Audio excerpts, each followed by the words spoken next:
Welcome back to Tech Tuesday. I am Steve Leahy. Glad you guys could make it back. So I had a question about the paper that I'm using now and kind of how I prepare it.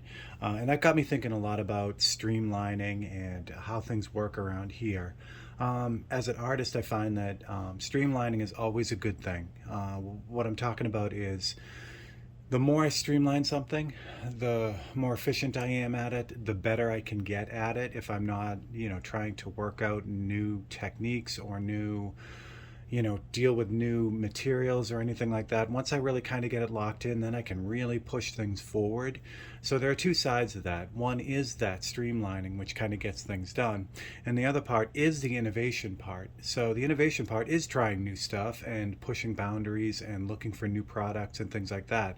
I just don't want to do that when I'm working on the main stuff. I want to really have my main focus just that, really focused, and no guesswork. So as I'm creating a painting for a commission or even for myself, I really know what's going on with that. I want to do all the experimenting on the side. It's a whole different thing. So that's kind of how this kind of came about with the paper. So originally I was doing these small 543 paintings, these black and white paintings I was doing them on Canson Colorline paper, which is a gray toned paper. It's a really great quality acid-free paper. You can buy it in different weights like any good paper. So I usually was buying the thick stuff, and it was working great. The paintings were coming out great.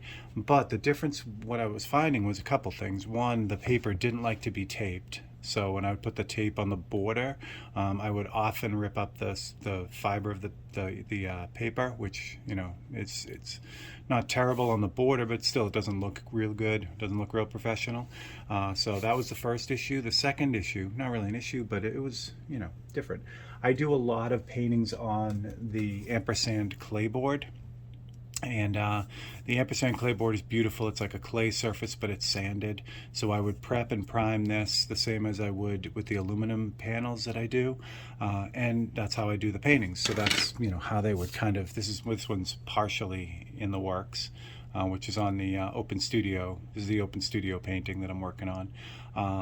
So I'd have, I became really familiar with how the paint sticks to this stuff and, everything about it. So when I would do these paintings, it would be business as usual.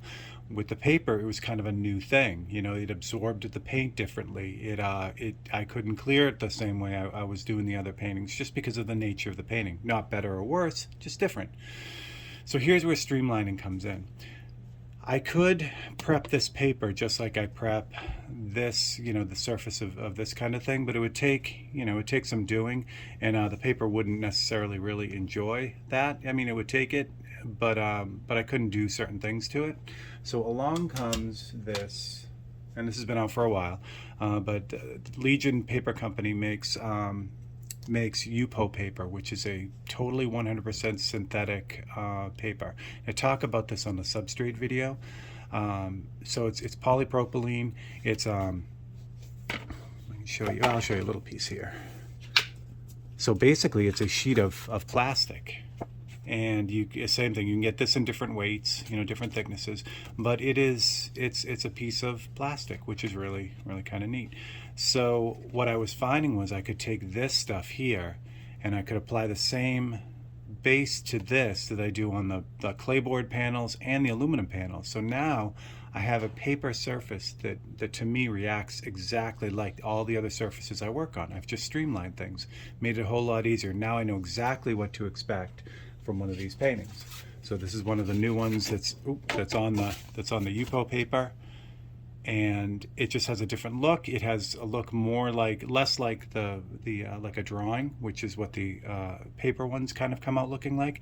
These look more like what I do for paintings, which is really kind of neat. Same effort, same thought process with working on them, but the look is different. It's more in line with like everything else I do. So I've streamlined things and made it really easy. So again, dealing with treating a piece of paper like a hard surface.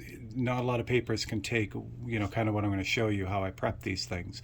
And that's why the key was to finding a special kind of paper like this stuff, the UPO, which again is 100% synthetic. And it comes in 2 different weights. I think the lighter one is 74 pounds and the heavier one is 144 pound. I favor the 144 pound now just because it is nice, and I mean it's a thicker paper, almost like a cardstock. And I keep saying paper even though it's plastic, but it's easier to say that than call it plastic all the time. But it's still polypropylene, so it's pretty cool. So it's completely resistant to water. You could do whatever you want with it, which again I'll show you comes into play. So what I use to prep all my surfaces is Createx Autoborn Sealer. This is an amazing product that just came out, or not just came out, but they've been working on it, and it keeps growing and getting better and better. So this is what I use as a sealer. So now I use this on everything. The clayboard panels, again, come with a beautiful clay surface. You could paint right on this. I have. It's slightly absorbent, so it really, really reacts well. And this is kind of, the clayboard really set up that standard for me, like what I love to paint on. I love the clayboard surface. So the sealer gives me that on any surface, which is really nice. So even on the clayboard surfaces, again, Streamline, I love the clayboard surface, but knowing that I could have exactly the same surface on everything I paint takes all the guesswork out of it. There are no surprises, which is what I want for this kind of stuff. So I seal the clayboard panels with these sealers. And the nice thing about the sealer is they offer it in all different colors. So if you love to paint on white or black or silver or gray, which is what I use for the small paintings, I use the gray, so you don't have to mix it. And they have a bunch of colors. So if you want to paint on an orange ground, you can buy the sealer red, and the sealer, I might even have an orange sealer, but whatever color you want, you can mix that sealer. And the nice thing is all the products physically are the same, so no matter what color you choose to paint on, you'll always get that same surface. It's really, really nice that way. And the reason why I love the sealer surface is it's slightly absorbent. It's not like a sheen of paint where it's plastic and real slick. It just has a nice absorbency that the Createx paint loves to stick to it. So again, it's just a really comfortable kind of way to start out the painting, and it's consistent. So another thing to note on these UPO sheets, which again was impossible for me really to do before. This is one of the UPO sheets, and what I do is I spray them with sealer gray, and there are 4 coats of sealer gray on this. So what I do is I actually use a small fan tipped airbrush. This is the tritium. There's a bunch of these out there from different companies. I like the Grex one. It's really small and works well. You can change out the fan size. You can even turn this into a little airbrush if you want. So it's really versatile. So this is the tritium, and it's got a 0.7 millimeter nozzle fan cap on the top. So you can spray this stuff with a spray gun. You can go all the way up to a full-size spray gun with it, which is really how they intended it, but you can reduce it and run it through a smaller brush. The 0.7 just really works for me on these smaller sheets. So that's what I find to use. I could use, like I said, I could use a bigger gun on it if I'm doing a bigger sheet or whatever, or a bigger panel, but this really does the job well. So what I do is I'll put 4 coats on this, keeping track of them. You put the coat on, and then I kind of make sure there are no dust nibs or anything. If there are, I can take them out as I'm painting. And the very last coat, once I get that on there, you can actually sand this stuff, which again, to do this, to sand on paper is sketchy. You can do it, but it's dangerous. I use a dry sanding technique on this. I don't know that you can wet sand this, but I don't even want to get into it because again, it's slightly absorbent. I don't want to put water on this and then have to wait for it to totally dry before I start working on it. I like just being able to sand it, clean it, and go.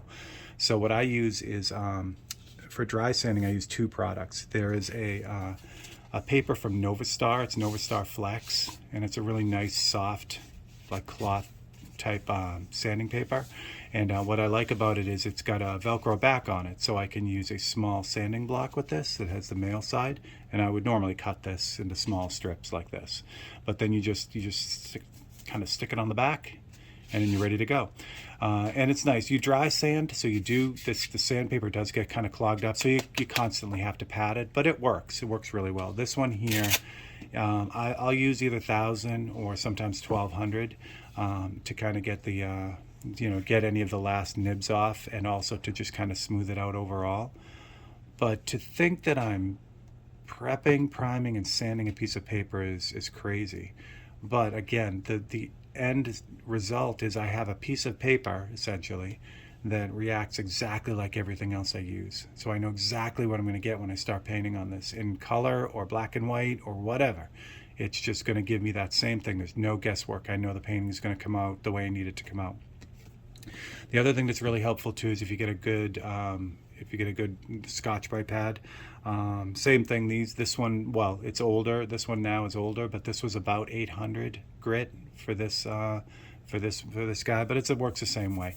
What's nice about the Scotch-Brite pad is it resists clogging up a lot more than the paper does. So that's nice.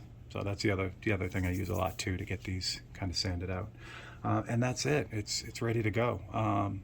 And what's nice is, all Createx stuff is, archival, and just, it ensures that this little guy will last forever. That's the other big thing about the Yupo paper.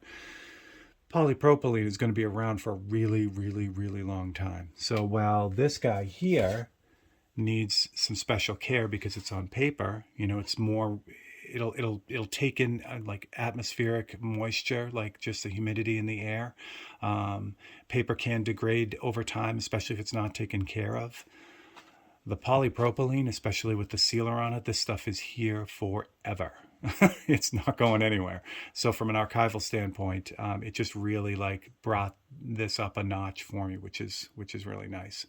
And again, but the main reason I do it is because now everything I work on, all the regular paintings, these 543s, they're all similar. They're all similar. I know what I'm going to get out of them. There's no guesswork. I can save the experimenting with new stuff on something else, something that I don't need to get done.